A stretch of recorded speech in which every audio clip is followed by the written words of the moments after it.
Good evening and welcome back to the study of Daniel. We are so excited to continue on in this study. Over the next few sessions, we will be taking a deep dive into chapter 3 of Daniel. So if you want to go ahead and get your Bibles, we will get started here in just a moment. As you can see, I don't have the backdrop on me today. What I do have, and I know it's kind of blown out because of the lighting, but down at the beach, and kind of got to escape for a few days. And so I thought, man, what a great place it would be to record these next sessions here at the beach. I just love the beach. Before we get started, a couple things that I'd like to address. I think, first of all, what I would like to say is this, is that, as we spoke about in the first couple of sessions, why is prophecy important? So if you're new to this and you're just jumping on, we need to answer this question for you. And the reason being it is so important to us is because it's a gift from God. God gives us this gift so we can see into the future, so that we can have comfort in this world around us that is going crazy. And, folks, I think one of the things that is, I'll just say, frustrating to me is a response that I see from so many people about being shocked about what they see around them.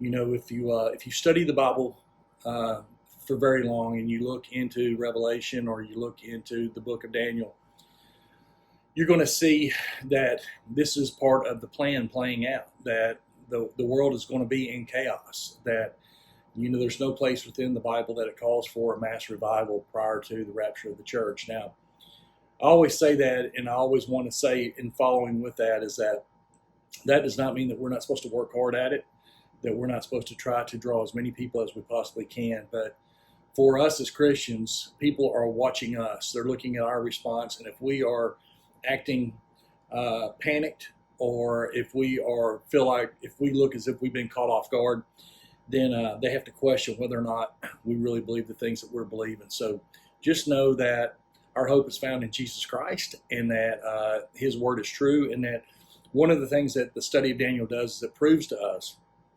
or it helps prove to us, that the authenticity of the Bible, because so much of the prophecy that we have looked at has already been fulfilled very specifically. And so with that, we're going to jump in and look at this third chapter where there's a lot going on. So I want to set the date for you. According to the Septuagint, and the Septuagint is the oldest Greek version of the Old Testament, okay? Chapter 3 begins about 20 years or so after chapter 2. So chapter 2 was about Nebuchadnezzar's dream and the interpretation of the dream, and how Daniel and his friends were part of that, and how they were elevated within the Babylonian government. So then we have about 20 years that pass. So somewhere we're probably around 587 to 583 BC, give or take a year or so. Now, along with that date, just think of this. Nebuchadnezzar dies in 562 BC. So this is happening about 20 years prior to him dying. And I think this is really important because of looking back just real quick at chapter 2, verse 46 and 47. I just want to read that to you, and then we're going to get started, okay? It says this: Then King Nebuchadnezzar fell on his face prostrate before Daniel and commanded that they should present an offering and incense to him. The king answered Daniel and said, Truly your God is the God of gods. They use big G, little g. The Lord of kings, the revealer of secrets, since you could reveal this secret. So 20 years prior to, Nebuchadnezzar is talking about how great God is, and how that Daniel's God is superior, and that he should be worshipped, okay? So now here we are, moving ahead about 20 years, and how quickly we forget, and I think about this. Once again, it shows us the attention span of humans, nearly that of a gnat, right? We are so quick to forget the grace and the mercy that God bestows upon us. We're very quick to forget the miracles, the answered prayers, or whatever that God does for us, and we move on with our life to a point of sometimes we kind of forget God, put him on the back burner because we believe that we're the reason for our success, or the reason why our life is going the way it is. And sometimes we have to be shaken to the core to kind of bring us back to to God, unfortunately. And we saw that all through the plight of the Israelites as they were leaving Egypt. Same thing. They how quick they forgot about what God had done for them. So as we move into this third chapter, I want us to go ahead and turn there right now, and we're going to start talking about the image of gold. Okay, and so let's look at verse 1, and I'm going to be looking kind of over to the side here. That's where my Bible's at. It says this: Nebuchadnezzar the king made an image of gold, whose height was 60 cubits, and its width 6 cubits. He set it up on the plain of Dura in the province of Babylon. Okay, so let's talk about that just a little bit, kind of give you an idea of what he's doing. All right, so he makes a image of gold. It's 60 cubits. 60 cubits is about 90 feet tall, okay? Or if you want to think of a 10-story building, 1 cubit equals about 18 inches, all right? And it's made by 6 cubits wide, so it's about 9 feet. So we have this statue that is 90 foot tall and it's 9 foot wide. Okay, now look, there's no coincidence that the designers use these dimensions. All we have to do is look over in Revelation. Revelation 13:18. It says this: "Here is wisdom. Let him who has understanding calculate the number of the beast, for it is the number of man." The number of man is what? 6. Okay, so we got 60 cubits, 6 wide. So that's also the number of the Antichrist, and it is the number that God has given to man, which is 6. As David Jeremiah said, this is when we look at this image, it is a great picture of mankind, and here's the reason why. This statue was probably made out of wood on the inside, and then on the outside it was overlaid in gold. And so on the outside we would look at this and we would see, the gold reflection. We would actually see it as being gold, and so thinking that it was better than what it is. But on the inside, it's still made of wood, which can rot. And isn't that kind of the way that man is? On the outside, we can clean up, we can take a shower, we can put on fresh clothes, and everybody thinks we got it together. But on the inside, we may be dealing with all sorts of stuff. It could be addictions, it could be just relationships, it could be a lack of relationship, with God. But it's always, and I've been guilty of this. You go to church and you see somebody that you haven't seen maybe in a few days. Hey, how you doing? And then everybody says, "I'm doing great, brother, doing great." And when in actuality on the inside, they may be dealing with something very catastrophic. But because we can clean up and look the part, we can fool a lot of people. And so that's really what this image. Now, the other thing is this. We need to think about this image. It's actually, it's kind of built the way that they used to build these monuments, kind of obelisk. These obelisks, if you think of the Washington Monument that's built straight up, these obelisks in ancient times were built, and I'm going to show you a picture of that. And usually the proportions are 10 to 1. So they're going to be very skinny and very tall. So it's going to kind of give them a very bizarre look. Now, in most cases, these obelisks were used to worship gods. They were built to honor some pagan god. Now, he talked about a statue, but we're talking about the way in which they built it was along that same lines, 10 to 1. And I want to say that when you look at building statues and things of that nature, I think I'm right. I think it's supposed to be 5 to 1 is the ratio when you're supposed to build. So this obelisk or this statue was about 10 stories tall. Now we need to think about that, 10 stories tall. And it could be seen, and I did some Googling on this, on how far away, if you were sitting pretty much on a flat plane, how far away that you could see a 10-story building, and you could see that from right at 11 miles. Think about that. Now, you may have a hard time envisioning 11 miles. I know I did, so I did something else. I went and got a map, and actually there was an app in which you could do this, and you're going to see it. So I put Rome actually I put Calvary Baptist right in the middle, and then you can see the circle around it. That is from how far, if it was flat, that you could see. And so to me, it was, for those of you that live around Rome, you could be in North Armuchie and see it.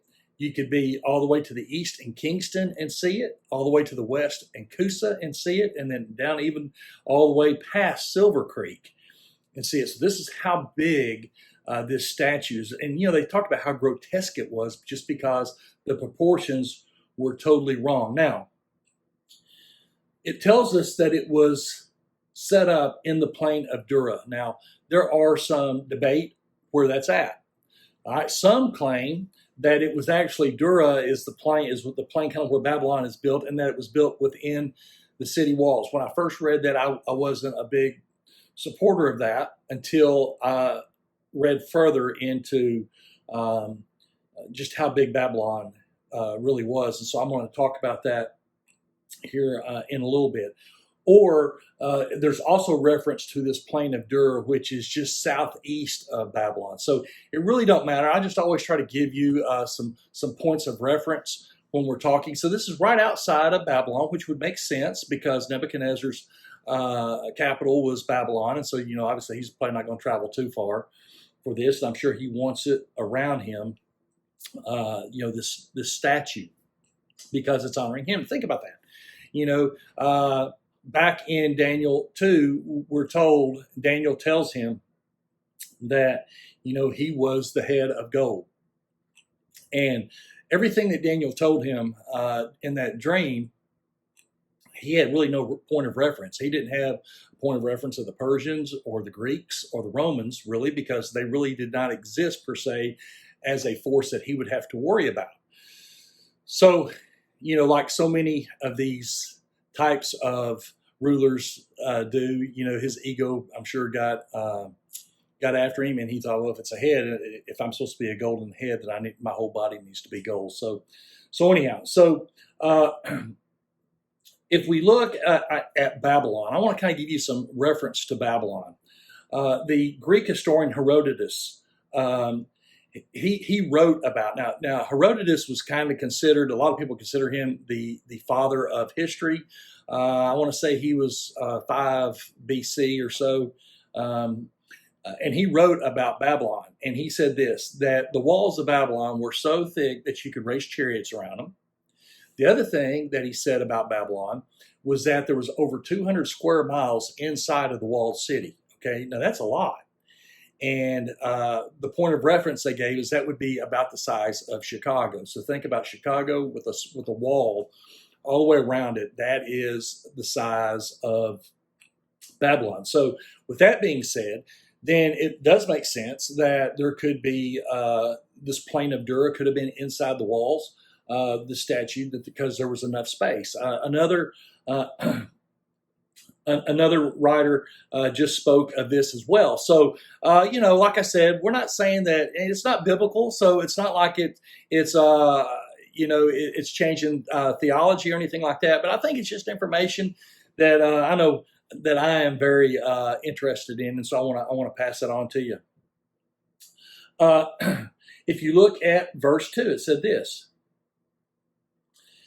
And King Nebuchadnezzar sent word to gather together the satraps, the administrators, the governors, the counselors, the treasurers, the judges, the magistrates, and all the officials of the province to come to the dedication of the image which King Nebuchadnezzar had set up. So basically what he had done is he had given a command that he wanted everybody to come and wanted them to, be there for the unveiling of his statue, really to honor him.